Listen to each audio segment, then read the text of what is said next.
ಅರೆ ಕಡಿಮೆ ಹಾಕು ಆದ್ರೆ ಅಸಲಿ ಹಾಕು. MDH ಕಾಶ್ಮೀರಿ ಕೆಂಪು ಮೆಣಸಿನ ಪೌಡರ್. ಇನ್ನು ರಾಜ್ಯ ಸರ್ಕಾರ ಮತ್ತೊಂದು ವಿವಾದವನ್ನ ಮೈ ಮೇಲೆ ಎಳೆದುಕೊಂಡಿದೆ. ಕೇವಲ ಅಲ್ಪಸಂಖ್ಯಾತರ ತುಷ್ಟೀಕರಣ ಅಂತ ಆರೋಪ ಹೊತ್ತಿದ್ದಂತ ಕಾಂಗ್ರೆಸ್ ಅಥವಾ ಇಂಥ ಆರೋಪ ಮಾಡ್ತಾ ಇದ್ದಂತ ವಿರೋಧ ಪಕ್ಷಗಳಿಗೆ ಈಗ ಮತ್ತೊಂದು ಅಸ್ತ್ರ. ಅದೇನು ಅಂತ ಅಂದ್ರೆ ಮತ್ತೊಂದು ಮೀಸಲಾತಿ ಅಲ್ಪಸಂಖ್ಯಾತರಿಗೆ.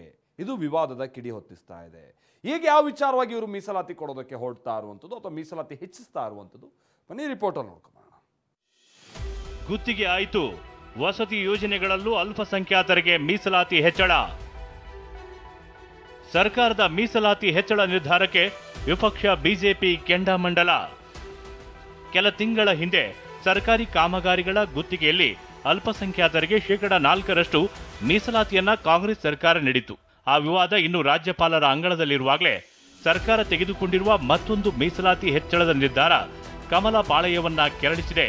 ಆ ಮೀಸಲಾತಿ ಹೆಚ್ಚಳ ನಿರ್ಧಾರ ಅಂದ್ರೆ ವಸತಿ ಯೋಜನೆಗಳಲ್ಲಿ ಅಲ್ಪಸಂಖ್ಯಾತರಿಗೆ ಮೀಸಲಾತಿ ಹೆಚ್ಚಳ.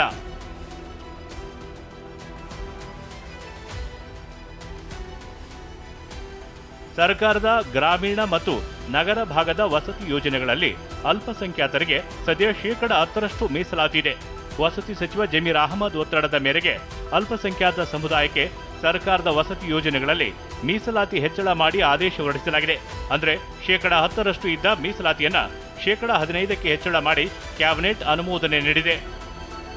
ಅಂದ್ರೆ ಸರ್ಕಾರ 1 ಲಕ್ಷ ಮನೆಗಳನ್ನ ನಿರ್ಮಾಣ ಮಾಡಿದ್ರೆ ಅಲ್ಪಸಂಖ್ಯಾತ ಸಮುದಾಯಕ್ಕೆ 15,000 ಮನೆಗಳನ್ನ ಮೀಸಲಾತಿ ಮೂಲಕ ಸರ್ಕಾರ ಮೀಸಲು ಇಡಲಿದೆ. ಇದಕ್ಕೆ ಬಿಜೆಪಿ ನಾಯಕರು ಆಕ್ಷೇಪ ವ್ಯಕ್ತಪಡಿಸಿದ್ದು, ಇದು ಮುಸ್ಲಿಮರ ತುಷ್ಟೀಕರಣಕ್ಕೆ ತೆಗೆದುಕೊಂಡ ನಿರ್ಧಾರ ಅಂತ ವಾಗ್ದಾಳಿ ನಡೆಸಿದ್ದಾರೆ. ಇದರಿಂದ ಉಳಿದ ಸಾಮಾನ್ಯ ಬಡವರಿಗೆ, ಉಳಿದ ಸಾಮಾನ್ಯ SC STಗಳಿಗೆ, ಉಳಿದ ಸಾಮಾನ್ಯ OBCಗಳಿಗೆ ಇದರಿಂದ ಭಾರಿ ದೊಡ್ಡ ಪ್ರಮಾಣದಲ್ಲಿ ಅನ್ಯಾಯ ಆಗ್ತದೆ. ಸರ್ಕಾರ ತುಷ್ಟೀಕರಣದ ಹೆಸರಿನಲ್ಲಿ, ತುಷ್ಟೀಕರಣದ ರಾಜಕಾರಣದಲ್ಲಿ ಅವರು ಇತರ ಸಮುದಾಯಗಳಿಗೆ ಅನ್ಯಾಯ ಮಾಡಿ ಸಂವಿಧಾನ ವಿರೋಧಿಯಾದಂತಹ ಧರ್ಮಾಧಾರಿತ ರಿಸರ್ವೇಷನ್ ಅನ್ನ ಈ ಅಪೀಸ್ಮೆಂಟ್ ಮಾಡಕ್ಕೆ ಕೊಡ್ತಾನೆ ಹೋಗ್ತಾ ಇದ್ದಾರೆ. ಮುಸಲ್ಮಾನರಿಗೆ ಆದ್ಯತೆಯನ್ನ ತೆಗೆದುಕೊಂಡಿರುವಂತದ್ದು ಉಳಿದ ಸಮುದಾಯಗಳು ನಮಗೆ ಲೆಕ್ಕಕ್ಕಿಲ್ಲ ಅನ್ನುವಷ್ಟರ ಮಟ್ಟಿಗೆ ಈ ಸರ್ಕಾರದ ವರ್ತನೆಗಳು ಇವತ್ತು ಕಂಡು ಬರ್ತಾ ಇದೆ.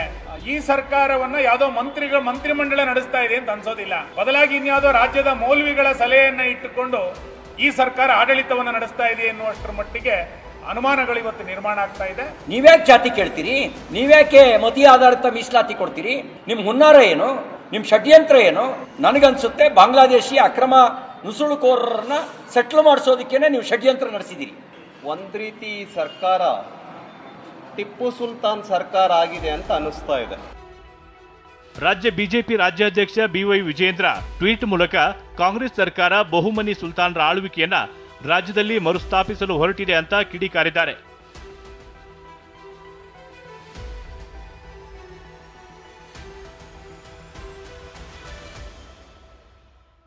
ಬಡವರಿಗೆ ಮನೆಗಳನ್ನು ನೀಡುವ ಉದ್ದೇಶ ಒಳ್ಳೆಯದೇ, ಆದರೆ ಸಾರಾಸಗಟಾಗಿ ಒಂದು ವರ್ಗದ ಹೆಸರಿನಲ್ಲಿ ಮೀಸಲಾತಿ ಸರಿಯಾ?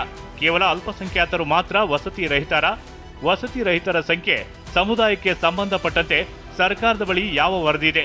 ಯಾವ ಅಧ್ಯಯನದ ವರದಿ ಆಧರಿಸಿ ಸರ್ಕಾರ ಅಲ್ಪಸಂಖ್ಯಾತರಿಗೆ ಮಾತ್ರ ವಸತಿ ಯೋಜನೆಗಳಲ್ಲಿ ಮೀಸಲಾತಿ ನೀಡುತ್ತಿದೆ ಎಂಬ ಉತ್ತರ ಸಿಗುತ್ತಿಲ್ಲ. ಈ ಮೀಸಲಾತಿ ಅಡಿ ಮುಸ್ಲಿಮರು, ಜೈನರು, ಕ್ರಿಶ್ಚಿಯನ್ನರು ಕೂಡ ಫಲಾನುಭವಿಗಳೇ ಆಗಬಹುದು ಅಂತ ಸರ್ಕಾರ ಹೇಳ್ತಿದೆ. ಅಷ್ಟೇ ಅಲ್ಲ, ಕೇಂದ್ರ ಸರ್ಕಾರದ ನಿಯಮಾವಳಿಗಳ ಪ್ರಕಾರ ಹಾಗೂ ಕೇಂದ್ರ ಬಿಜೆಪಿ ಸರ್ಕಾರದ ಮಾದರಿಯಲ್ಲೇ ನಾವು ಇದನ್ನ ತರುತ್ತಿದ್ದೇವೆ ಎನ್ನುತ್ತಿದೆ ರಾಜ್ಯ ಸರ್ಕಾರ. ಅಲ್ಪಸಂಖ್ಯಾತ ಸಮುದಾಯದವರಿಗೆ ನಿಗದಿಪಡಿಸಿರ್ತಕ್ಕಂಥ 10% ಬದಲು ಮೀಸಲಾತಿಯನ್ನು 15% ಹೆಚ್ಚಿಸುವ ನಿರ್ಣಯವನ್ನು ರಾಜ್ಯ ಸರ್ಕಾರ ಇವತ್ತು ತೆಗೆದುಕೊಂಡಿದೆ. ಅರ್ಬನ್ಗಳಲ್ಲಿ ಮೈನಾರಿಟಿ ಪಾಪ್ಯುಲೇಷನ್ ಜಾಸ್ತಿ ಇದೆ. ಮೊದಲು 10% ಇತ್ತು, ಮನೆಗಳೆಲ್ಲ ಖಾಲಿ ಉಳ್ಕೊಳ್ತಾ ಇತ್ತು. ಅದಕ್ಕೆ ದುಡ್ಡು ಕಟ್ಟಬೇಕು, ಅದಕ್ಕೆ 1% ಇದೆ. ಸೆಂಟ್ರಲ್ ಗೌರ್ಮೆಂಟ್ ಕೊಡ್ತಾ ಇರೋ ದುಡ್ಡು ಬಹಳ ಕಡಿಮೆ. ನಾವು ಮಿಕ್ಕಿದ್ ಮಾಡಿ ಕಟ್ಟಿದೀವಿ. ಎಷ್ಟೋ ಕಡೆ ಬಿಲ್ಡಿಂಗ್ಗಳು ಕಟ್ಟಿರೋ ಬಿಲ್ಡಿಂಗು ಖಾಲಿ ಇದೆ. ಆ ದೃಷ್ಟಿಯಿಂದ ಮೈನಾರಿಟಿ ಪಾಪ್ಯುಲೇಷನ್ ಜಾಸ್ತಿ ಇರೋದ್ರಿಂದ ಅಟ್ಲೀಸ್ಟ್ ಅವ್ರಿಗಾರು ಆಪರ್ಚುನಿಟಿ ಕೊಟ್ಬಿಟ್ಟು ಅವರೆಲ್ಲ ಮನೇಲಿ ಸೇರಿಸ್ಕೊಳ್ಳಿ ಅನ್ನೋ ದೃಷ್ಟಿಯಿಂದ ನಾವು ಪ್ರಪೋಸಲ್ನ 5% ಇಂದ 10% ಇಂದ 15% ಮಾಡಿದ್ವಿ. ವಸತಿ ರಹಿತರು ಎಂಬ ಅಂಶ ಬಂದಾಗ ಸರ್ಕಾರಕ್ಕೆ ಎಲ್ಲರನ್ನೂ ಸಮಾನವಾಗಿ ಕಾಣುವ ಮನಸ್ಥಿತಿ ಇರಬೇಕು. ಒಂದು ವರ್ಗ, ಒಂದು ಸಮುದಾಯದಲ್ಲಿ ಮಾತ್ರ ಬಡವರಲ್ಲ ಎಂಬುದನ್ನ ನ್ಯಾಯ ಹೇಳಬೇಕಾದ ಸರ್ಕಾರ ಪರಿಗಣಿಸಬೇಕು. ಹೀಗಾಗಿ ಬಹುಶಃ ಕಾಂಗ್ರೆಸ್ ಕ್ಯಾಬಿನೆಟ್ನ ನಿರ್ಣಯ ವಿರೋಧ ಪಕ್ಷಗಳ ಕೆಂಗಣ್ಣಿಗೆ ಗುರಿಯಾಗುವುದರಲ್ಲಿ ಅನುಮಾನವಿಲ್ಲ.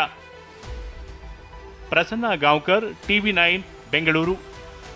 MDH ನ ಕಿಚನ್ ಅಲ್ಲಿದ್ರೆ ನಾವು ಎಲ್ಲವನ್ನು ಮಾಡಬಹುದು. ಬೆಂಗನ್ ಕಾ ಬರ್ತಾ, ಆಲೂ ಗೋಬಿ, ಭಿಂಡಿ ಮಸಾಲಾ, ಇನ್ನೂ ಬಹಳಷ್ಟು.